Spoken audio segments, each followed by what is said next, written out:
2022 কাতার বিশ্বকাপ ব্রাজিল সমর্থকদের জন্য ছিল স্বপ্নভঙ্গের এক কষ্টের গল্প।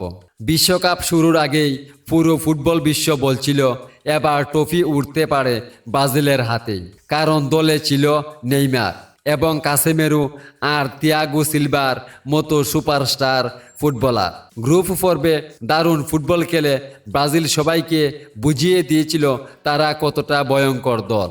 বিশেষ করে দক্ষিণ কোরিয়ার বিপক্ষে 4-1 গোলের দুর্দান্ত জয় দেখে সমর্থকেরা স্বপ্ন দেখতে শুরু করেছিল ষষ্ঠ বিশ্বকাপের। প্রিয় দর্শক, চ্যানেলটি সাবস্ক্রাইব করে সম্পূর্ণ ভিডিও দেখতে থাকুন।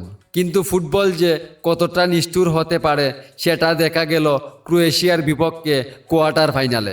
অতিরিক্ত সময়ে নেইমারের অসাধারণ গোলের পর মনে হচ্ছিল জয় একেবারে ব্রাজিলের হাতের মুঠোয়, কিন্তু ম্যাচ শেষ মুহূর্তে গোল হজম করে সবকিছু বদলে যায়। এরপর টাইব্রেকারে ব্রাজিলের হৃদয় ভেঙে দেয় ক্রোয়েশিয়া। পুরো স্টেডিয়াম আর কোটি কোটি ব্রাজিল ভক্তের চোখে তখন শুধু কান্না। বিশ্বকাপের সেই হতাশার পর ব্রাজিল দলে এসেছে বড় পরিবর্তন।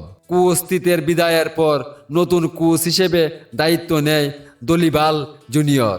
এখন নতুন পরিকল্পনায় দল গুছাচ্ছে ব্রাজিল। অন্যদিকে নেইমারের ইনজুরি ও ভবিষ্যৎ নিয়েও চলছে ব্যাপক আলোচনা। তবে একটা বিষয় নিশ্চিত, ব্রাজিল কখনো হার মানে না। 2026 বিশ্বকাপকে সামনে রেখে আবারও ভয়ঙ্কর রূপে ফিরতে চান ব্রাজিল। এখন দেখার বিষয়, আগামী বিশ্বকাপে ব্রাজিল কি আবারও ইতিহাস গড়ে বিশ্বকাপ ট্রফি নিজেদের গড়ে তুলতে পারে কিনা। প্রিয় দর্শক, এতক্ষণ সাথে থাকার জন্য ধন্যবাদ। ভিডিওটি সাবস্ক্রাইব করে রাখুন পরবর্তী ভিডিও দেখার জন্য। আবার দেখা হচ্ছে পরবর্তী কোনো এক ভিডিওতে। ধন্যবাদ সবাইকে।